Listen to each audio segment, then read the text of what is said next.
In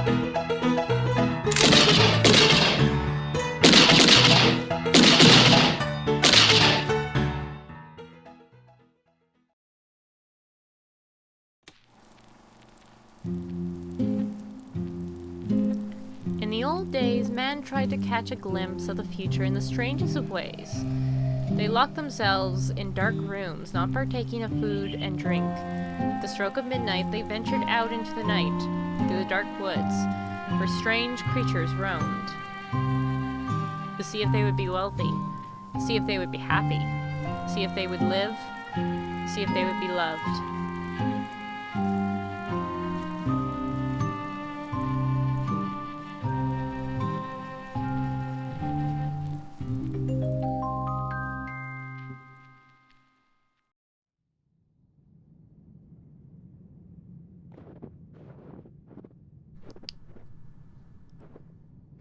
Hello everyone. We appear to be on another year walk, except this time we've been given a little secret about this journal, and it's written over here as well. North of the mill, south of the brook. So if I go to my hints here, someone waits at the windmill. So let's head over to the windmill. It said north of the windmill. And we still have this little box here as well.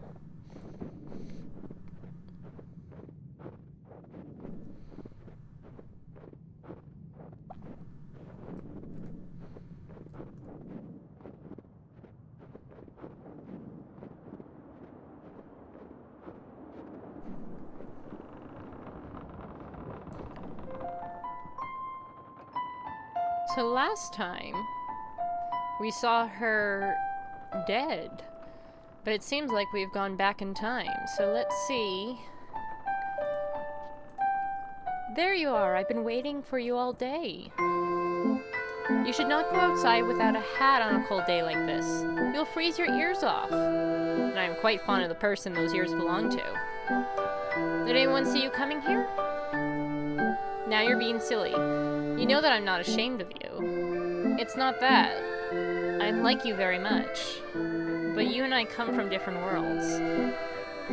He's waiting for my answer. I said I'd give it to him next year, and this is the last day of this year. Now you're being unfair. This isn't any easier for me. I don't like it when you're like this. Calm down. You're walking. I hope you're joking. You do remember what happened to my cousin, don't you? Promise me you won't do anything foolish. You're not supposed to know what happens in the future. You should hurry home to your cottage and get some rest.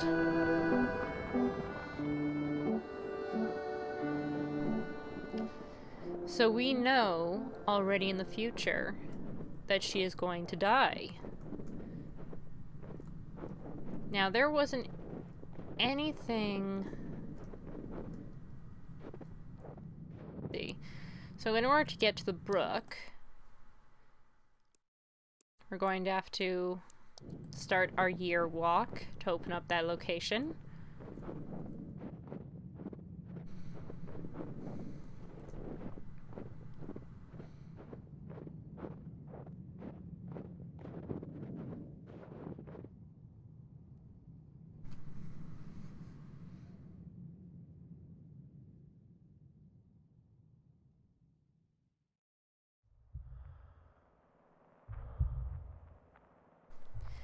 So everything seems to be starting the way it did before, but this is where the game gets very interesting.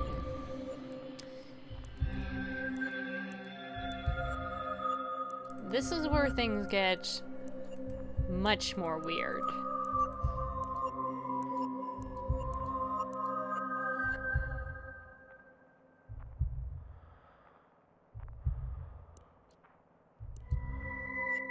Missed a little letter there.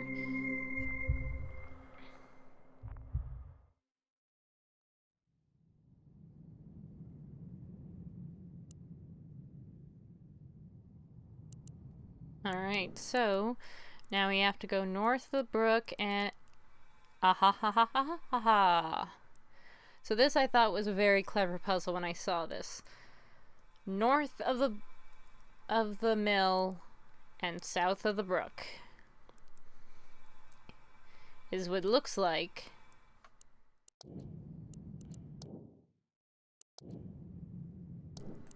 the password and username to the journal. And that is Theo Alm 68 and then in 1894. Now we've seen those letters before. So before we go into the journal,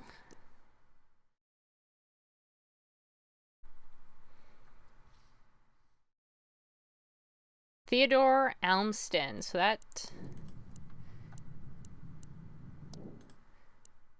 was the username for this, yeah, Theodore's Posts.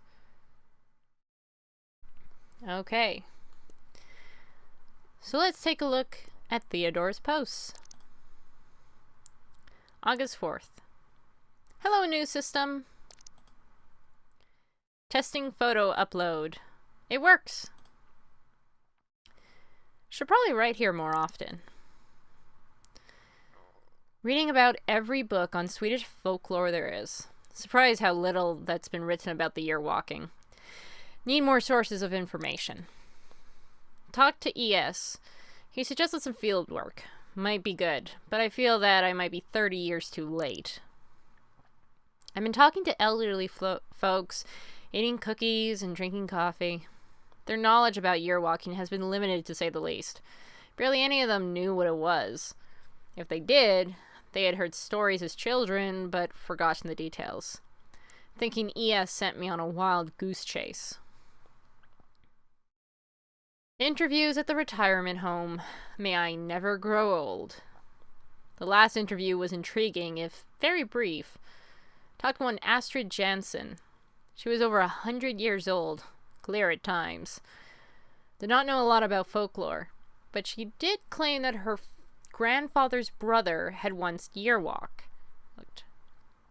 Sadly, she did not know his name. He had died many years before she was born. Might have a look into it. Her maiden name was Svensson, which leaves me with a lot of possibilities. She was born in Vedtrop, and I can only hope her grandfather was as well. More interviews. Nothing worth mentioning. Professor Asp called today. He hinted that the faculty wanted to take part in my research. September 2nd. Followed up my visit to the retirement home. In the early 20th century, there were 6 households in Vedtrop with the surname Svensson, according to the church book. Astrid was born in 1913. Her grandfather was named Carl Frederick. He had 2 brothers. One died in 1942. The other brother, Daniel Svensson, died in 1895. Since Astrid said that her great-uncle died before she was born, Daniel is the one that supposedly year walked. A miller apprentice. Going to the library to check out old newspapers tomorrow. Look for reference of Daniel Svensson in old newspapers. I'm grasping at straws. Another day at the library, nothing of interest. Bored. I'm about to give up. Excited! The newspapers finally mentioned a Daniel Svensson. He was apparently arrested for the murder of a young woman in Vedtorp. Information is scarce. Her name was Stina Nilsson, and she was a miller's daughter. Her body was found on a field outside the village. She had been stabbed multiple times. The library should be open longer. Hope I can find any reference to a supposed year walk. Motive behind the murder seems to have been jealousy. Not many details. Apparently Stina was going to marry a Lucas Tapper. She was on her way home from Lucas's parents when she was intercepted by Daniel. She was found the following morning. Just 17 years old. I feel a tad guilty about my excitement yesterday. After all, there is a great tragedy behind this. The press seemed to have lost interest in the case for a while. Found nothing today. Maybe ES can tell me something. Had a long talk on the phone with ES. The murder case was unknown to him. He had, however, spent a lot of time in Vedtorp during the 60s when he studied folklore in the area. There had been a rather peculiar runestone that seemed to predate the Viking Age. He has claimed that there was a definite connection between the symbols on the stone and year walking. He cannot tell how. Want to check it out. Went to the library again. I missed something about Daniel. Went to the library again in case I missed something about Daniel. Indeed, I had. Found another article. Feeling upset and a bit sad. Borrowed the article just in case. Perhaps there's more to learn about Daniel. Booked a hotel in Vedtorp. Arrived in Vedtorp. It's a small place. One street cuts through the village. It's a rather depressing place. To be fair, the weather would not do any place justice. The hotel is empty besides me and a group of dog toy manufacturers who seem a bit on the noisy side. Let's ask Shep for the veal recipe. Got a map from the hotel owner. Excited about the archive. Have a feeling that I'll find something major. Just got back from the archive. An interesting place. Sadly, it's only open 4 hours a day. It's understandable since I was the only visitor. Possibly found the files I needed. Tomorrow, reading, and lots of it. I knew it. The archive has exceeded my wildest dreams. On New Year's Eve, 1893, Daniel Svedson did indeed year walk. The court records refer to his year walk at several occasions. I have just started to scratch the surface. There must be beliefs hidden among these papers that have been forgotten for ages. Amazing. This is by far the latest recorded year walk. I hope I'm excused for borrowing the file from the archive. They gave me little choice since they were closed during the weekend. Could not sleep last night. Too excited about the files. Much of the records are of a legal nature, but there are relevant passages. Daniel claimed he knew that he would murder Stina after seeing it in a vision on his year walk. Sadly, the scribe has not bothered to take it all down and occasionally just refers to it as ramblings of a madman. Poor boy. There are certain elements that are new to me. Must write them down in detail later. Need fresh air. Daniel's cabin in Solsorten is briefly mentioned in the protocol. We'll ask around about it. Hope it still exists.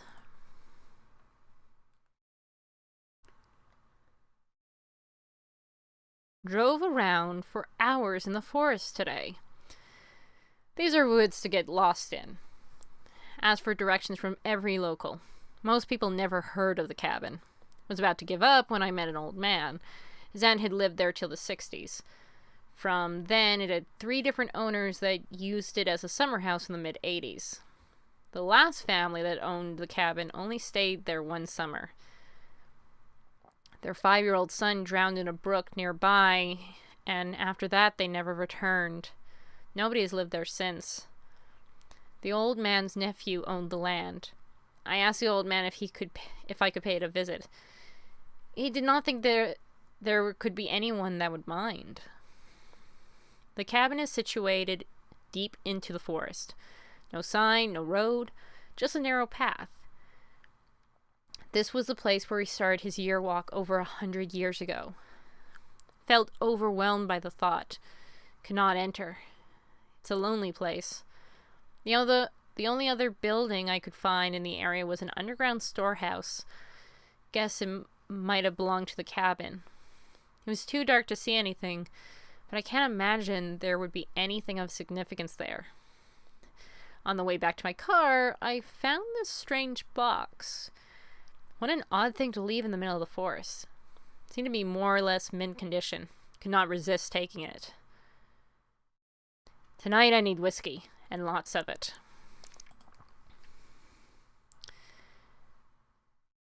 Went to Vedtorp Church today. It's a small white stone church built in the 12th century. The place where the church stands has been used for worship even earlier than that. According to the priest I met, he showed me around the premises. Sorry. Even earlier than that, according to the priest I met. He showed me around the premises. I put a bouquet of flowers on Sina's grave. Seemed appropriate. The almost unlikely somber epitaph read, "In memory of our loving daughter, Sina Nelson, 1877 to 1894. Her cries for mercy could not sway his hand." Depressing. Searched for Daniel's grave, but there was no stone, and according to the priest, there probably never was. The gravestones E.S. told me about are gone. The priest is not sure where they are or when they disappeared. October 2nd. Weather has been unreasonably bad. Spent the day in the county archive. Had trouble concentrating. Tried to locate a photograph of Daniels Fedson, but no luck. The church explained that a lot of stuff was lost when the files were moved from the regional archives back in 1976. Apparently there was another murder case in Vedtorp in the early 1890s. Elisa Rasmussen drowned 4 infants in a creek. She was an angel maker who received foster children from poor unmarried mothers. Lisa promised to find the babies a good home in exchange for a hefty sum of money.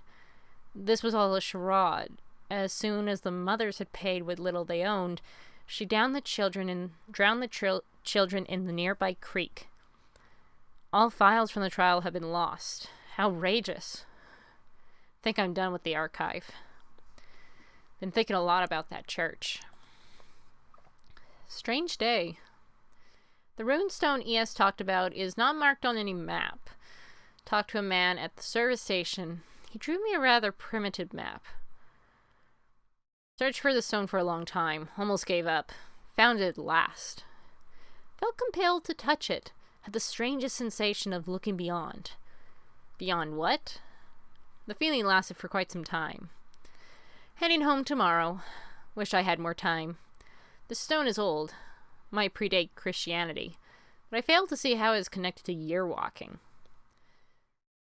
Cannot resist stopping by the church on my way home. Walked around it for a bit. It's a pretty church. Not remarkable. But there is something about it.